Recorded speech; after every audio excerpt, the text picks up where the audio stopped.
ಬಳ್ಳಾರಿ ಜಿಲ್ಲೆಯಲ್ಲಿ ವೈದ್ಯಕೀಯ ಪದವಿ ವೃತ್ತಿ ಪಡೆಯದೆ ವೈದ್ಯಕೀಯ ಸೇವೆ ನೀಡುವ ನಕಲಿ ವೈದ್ಯರ ವಿರುದ್ಧ ಕರ್ನಾಟಕ ಖಾಸಗಿ ವೈದ್ಯಕೀಯ ಸಂಸ್ಥೆಗಳ ಅಧಿನಿಯಮ 2007 ಅಡಿ ದಂಡ ವಿಧಿಸುವ ಅಗತ್ಯವೆನಿಸಿದಲ್ಲಿ ಕಾಯ್ದೆಯಡಿ ಎಫ್ಐಆರ್ ದಾಖಲಿಸಿ ಕಾನೂನಾತ್ಮಕ ಕ್ರಮ ಜರುಗಿಸಬೇಕು ಎಂದು ಕೆಪಿಎಂಇ ಕಾಯ್ದೆಯ ಅಧ್ಯಕ್ಷರೂ ಆದ ಬಳ್ಳಾರಿ ಜಿಲ್ಲಾಧಿಕಾರಿ ಪ್ರಶಾಂತ್ ಕುಮಾರ್ ಮಿಶ್ರಾ ಅವರು ಸೂಚಿಸಿದರು.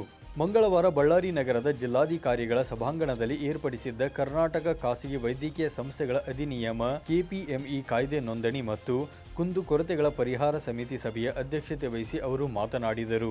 ಜಿಲ್ಲೆಯಲ್ಲಿ ಯಾರಾದರೂ ಅಧಿಕೃತ ವೈದ್ಯಕೀಯ ಪದವಿ ಪಡೆಯದೆ ವೈದ್ಯ ವೃತ್ತಿ ಮಾಡುವವರ ಮನೆ, ಮಳಿಗೆ, ಇತರೆ ಯಾವುದೇ ರೀತಿಯ ಕಟ್ಟಡಗಳಿಗೆ ಆರೋಗ್ಯಾಧಿಕಾರಿಗಳು ಅನಿರೀಕ್ಷಿತ ದಾಳಿ ನಡೆಸಬೇಕು. ಅಂತವರಿಗೆ ಬಾಡಿಗೆ ಕಟ್ಟಡ ನೀಡಿದಲ್ಲಿ ಕಟ್ಟಡ ಮಾಲೀಕರ ವಿರುದ್ಧ ಕೆಪಿಎಂಇ ಕಾಯ್ದೆಯಡಿ ಕಾನೂನಾತ್ಮಕ ಕ್ರಮ ಜರುಗಿಸಲಾಗುವುದು ಎಂದು ಎಚ್ಚರಿಸಿದರು. ಸಭೆಯಲ್ಲಿ ಜಿಲ್ಲಾ ಆರೋಗ್ಯ ಮತ್ತು ಕುಟುಂಬ ಕಲ್ಯಾಣಾಧಿಕಾರಿ ಡಾಕ್ಟರ್ ಯಲ್ಲಾ ರಮೇಶ್ ಬಾಬು, ಕುಟುಂಬ ಕಲ್ಯಾಣ ಕಾರ್ಯಕ್ರಮ ಅನುಷ್ಠಾನಾಧಿಕಾರಿ ಡಾಕ್ಟರ್ ಪೂರ್ಣಿಮಾ ಎಸ್ ಕಟ್ಟಿಮನಿ ಸೇರಿದಂತೆ ಇತರರು ಉಪಸ್ಥಿತರಿದ್ದರು. 9 ಲೈವ್ ನ್ಯೂಸ್ ಬಳ್ಳಾರಿ.